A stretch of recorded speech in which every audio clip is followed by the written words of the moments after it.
ધારી તાલુકામાં આવેલ પ્રખ્યાત લાલજીભાઈ ગૌશાળા માટે તીનબત્તી ચોક ખાતે દાનની અપીલ કરવા માટે એક કાર્યક્રમનું આયોજન કરવામાં આવ્યું હતું। ગૌસેવકો દ્વારા છેલ્લા 30 વર્ષથી આ ગૌશાળા માટે પક્ષીઓ માટે ચણ તેમજ શ્વાન માટે રોટલા માટે નિસ્વાર્થ ગૌસેવકો કાર્ય કરવામાં આવે છે અને તેમજ પક્ષીઓને ચણ અને શ્વાનને રોટલા પણ આ ગૌસેવકો તેમજ એમના સંઘ દ્વારા પૂરા પાડવામાં આવે છે। ગૌસેવકો દ્વારા બીજા પણ ઘણા સમાજના ઉપયોગી કાર્યો થાય છે, ત્યારે આજના આ સમાજમાં ગૌસેવકો દ્વારા થતી કામગીરી ઉત્તમ પ્રકારની છે।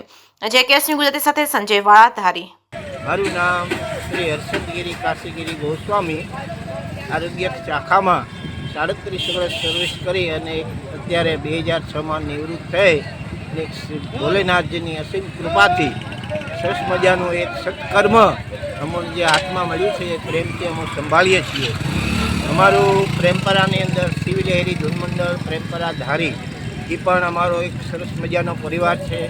ગૌ માતાના કૂતરાના અને પક્ષીની ચણ માટે અમે અવિરત સેવા છેલ્લા 11 વર્ષથી કરી રહ્યા છીએ।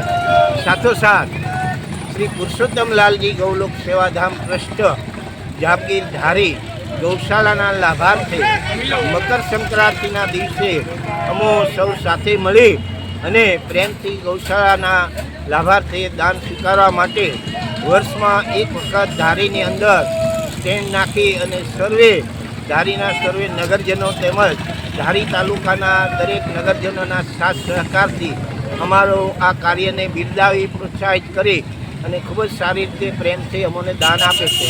છેલ્લા 35 વર્ષથી આ ગૌશાળા સંસ્થા શ્રી પ્રેમપરાના રહી શ્રી બાબુભાઈ ભગવાનભાઈ ઢોલા અવિરત સેવા આપી રહ્યા છે અને અત્યારે આ ગૌશાળાની અંદર 350 ગૌ માતાની સેવા પોતે કરી રહ્યા છે। ખૂબ ખૂબ એમને ધન્યવાદ, ખૂબ ખૂબ અભિનંદન।